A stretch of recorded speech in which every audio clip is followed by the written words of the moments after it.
The spectre of yet another potential by-election now looms for tens of thousands of Sydney voters after a legal challenge against the results of a September council election was mounted.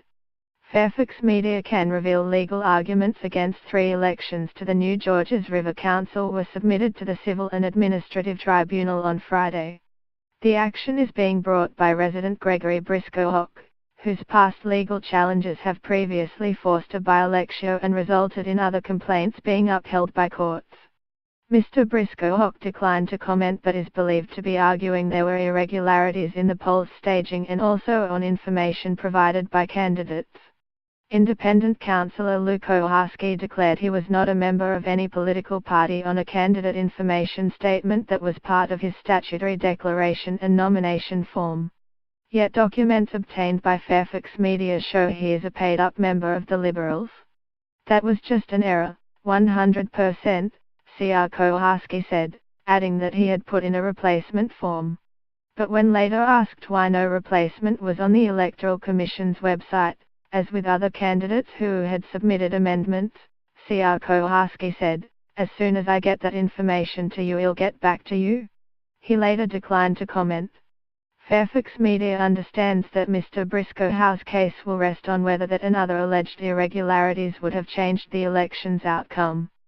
Candidate information sheets must be made available to voters at polling booths. Cr Koharski was elected above the next placed ALP candidate by roughly 300 votes.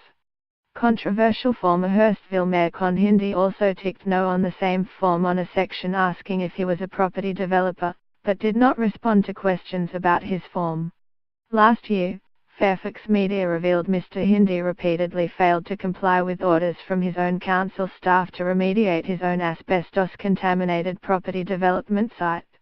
Mr. Hindi was subsequently suspended for 2 months from the council after moving to sack the council's general manager who was outlining options to sanction him for the breach, but he successfully appealed to the New South Wales Civil and Administrative Tribunal. The Commission declined to comment about the challenge to the Mortley ward election which, if successful, would potentially send 3 elected candidates, including the ALP's Warren Tegg, and 20,000 voters back to the polls. The challenge means Cr Hindi is involved in 2 concurrent court cases relating to his election weeks after being sworn in. He was served with a court attendance notice for assault for November relating to an incident on the campaign trail that allegedly left another campaigner with an injured hand. State law narrowly defines developers as those who regularly submit development applications. In 2008, Mr. Briscoe-Hock brought legal action against Hurstville councillor Helen Filippopoulos, arguing she was not registered to stand in the area. She resigned her position, forcing a by-election.